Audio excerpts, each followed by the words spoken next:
भारत का इतिहास वीरता, शौर्य और बलिदान की कहानियों से भरा पड़ा है। 12वीं सदी का भारत एक ऐसा दौर था जब यहाँ के राजा अपने साम्राज्य की रक्षा के लिए दिन रात जुटे रहते थे। इसी दौर में एक नाम उभरकर सामने आया, पृथ्वीराज चौहान। दिल्ली और अजमेर के चौहान वंश के इस युवा शासक ने अपनी तलवार की धार और अपने साहस से इतिहास के पन्नों पर अपनी अमिट छाप छोड़ी। दूसरी ओर मध्य एशिया से एक आक्रांता आया, मोहम्मद गोरी। उसका सपना था भारत की असीम संपत्ति को लूटना और यहाँ अपना साम्राज्य स्थापित करना। यह कहानी इन दो महान योद्धाओं के टकराव की है, जिसमें वीरता के साथ साथ विश्वासघात की काली छाया भी शामिल है। पृथ्वीराज चौहान का जन्म 22 मई 1166 ईस्वी को हुआ था। वे चौहान वंश के राजा सोमेश्वर और रानी कर्पूरी देवी के पुत्र थे। चौहान वंश उस समय उत्तरी भारत का एक शक्तिशाली राजवंश था, जिसकी राजधानी अजमेर थी और प्रभाव दिल्ली तक फैला हुआ था। पृथ्वीराज का बचपन युद्ध कला और शास्त्रों के अध्ययन में बीता। कहते हैं कि वे बचपन से ही असाधारण प्रतिभा के धनी थे। उनकी मां कर्पूरी देवी ने उन्हें वीरता और धर्म की कहानियां सुनाई, जिसने उनके मन में देशभक्ति और शौर्य का बीज बोया। पृथ्वीराज को शब्द भेदी बाण चलाने की कला में महारत हासिल थी। यह एक ऐसी कला थी जिसमें वे सिर्फ आवाज सुनकर ही निशाना लगा सकते थे। इसके अलावा वे घुड़सवारी, तलवारबाजी और भाला फेंकने में भी निपुण थे। उनके गुरुओं ने उन्हें युद्ध की रणनीति और शासन की बारीकियां सिखाई। जब वे मात्र 13 साल के थे, उनके पिता सोमेश्वर की मृत्यु हो गई। इतनी कम उम्र में उन्हें चौहान साम्राज्य की बागडोर संभालनी पड़ी।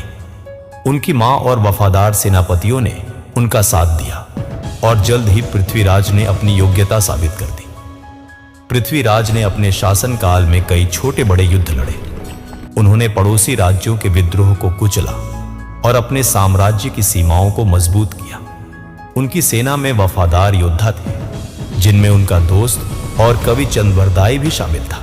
चंद्रबरदाई ने बाद में पृथ्वीराज रासो नामक महाकाव्य लिखा, जिसमें उनके शौर्य की कहानियां दर्ज हैं। हालांकि यह ग्रंथ पूरी तरह ऐतिहासिक नहीं माना जाता, फिर भी यह उस समय की भावनाओं और पृथ्वीराज की छवि को दर्शाता है। पृथ्वीराज का सबसे बड़ा गुण उनकी उदारता थी। वे अपने दुश्मनों को भी माफ करने में विश्वास रखते थे। यह भारतीय परंपरा का हिस्सा था कि हारे हुए शत्रु को सम्मान दिया जाए, लेकिन यह गुण आगे चलकर उनके लिए घातक साबित हुआ। उनके शासनकाल में दिल्ली और अजमेर समृद्ध थे, व्यापार फल फूल रहा था और जनता अपने राजा से खुश थी। पृथ्वीराज की शादी संयोगिता से हुई, जो कन्नौज के राजा जयचंद की बेटी थी। यह विवाह एक रोमांचक घटना थी, जिसने जयचंद को उनका दुश्मन बना दिया। उधर मध्य एशिया में मोहम्मद गोरी का उदय हो रहा था। उसका पूरा नाम शहाबुद्दीन मोहम्मद गोरी था। वह गजनवी साम्राज्य के शासक था, जो पहले महमूद गजनवी के अधीन फला फूला था। लेकिन 12वीं सदी तक गजनवी साम्राज्य कमजोर हो चुका था। गोरी ने इस कमजोरी को अपनी ताकत बनाया और अपने भाई गड़ियासुद्दीन के साथ मिलकर गजनी पर कब्जा किया। उसका सपना था भारत की ओर बढ़ना, जहां सोने चांदी और हीरे जवाहरात की कहानियां मशहूर थी। गोरी एक चालाक और क्रूर योद्धा था। वे युद्ध में हार मानने वालों में से नहीं था। उसने अपनी सेना को संगठित किया और भारत की ओर कूच शुरू किया। उसका पहला लक्ष्य था पंजाब और सिंध पर कब्जा करना। उसने मुल्तान और उच्च पर हमला किया और वहां अपनी सत्ता स्थापित की। लेकिन उसकी नजर दिल्ली पर थी, जो उस समय उत्तरी भारत का सबसे शक्तिशाली केंद्र था और दिल्ली की रक्षा कर रहा था। पृथ्वीराज और गौरी का पहला बड़ा टकराव 1191 में तराइन के मैदान में हुआ। तराइन, जो आज हरियाणा के करनाल के पास है, एक विशाल मैदान था जो युद्ध के लिए उपयुक्त था। गौरी अपनी विशाल सेना लेकर आया था। उसकी सेना में घुड़सवार, तीरंदाज और भारी हथियारों से लैस सैनिक थे। दूसरी ओर पृथ्वीराज की सेना में राजपूत योद्धा थे, जो अपनी वीरता और जुनून के लिए जाने जाते थे। युद्ध शुरू हुआ। गौरी ने अपनी घुड़सवार सेना को आगे बढ़ाया, लेकिन पृथ्वीराज ने अपनी रणनीति से उसे रोक दिया। राजपूतों ने दुश्मन की सेना पर ताबड़तोड़ हमले किए। पृथ्वीराज खुद युद्ध के मैदान में उतरे और अपनी तलवार से दुश्मनों को काट डाला। कहते हैं कि उनकी सेना ने गौरी के सैनिकों को चारों ओर से घेर लिया। गौरी घायल हो गया और उसकी सेना बिखर गई। वह किसी तरह अपनी जान बचाकर भाग निकला।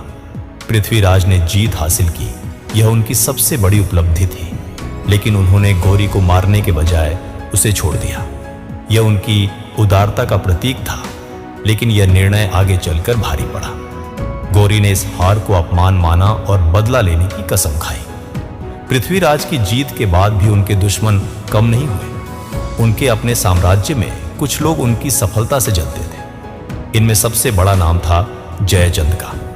जयचंद गढ़वाल वंश का शासक था और कन्नौज पर उसका राज था।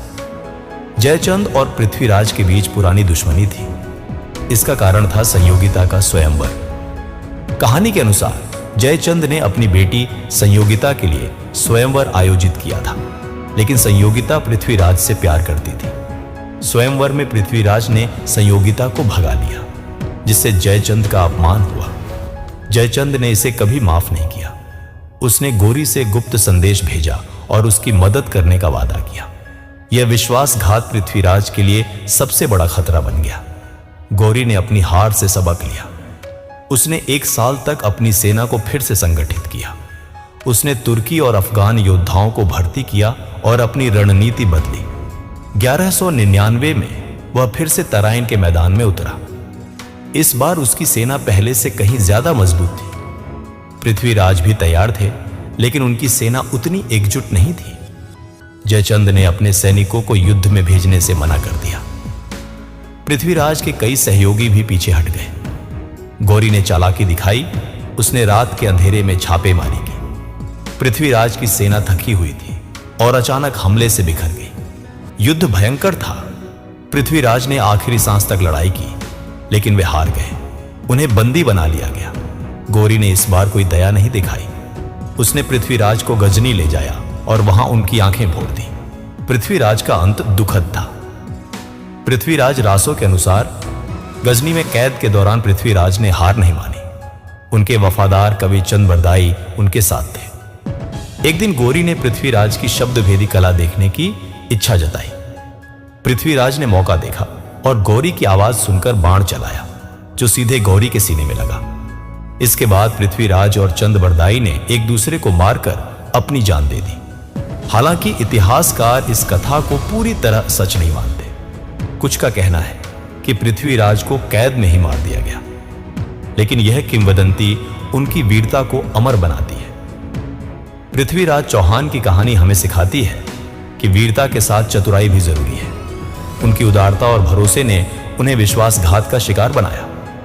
गौरी की चालाकी और जयचंद की गद्दारी ने इतिहास बदल दिया। यह दास्तान आज भी हमें प्रेरित करती है कि दुश्मन को कभी कमजोर न समझें और अपने लोगों पर सोच समझकर भरोसा करें।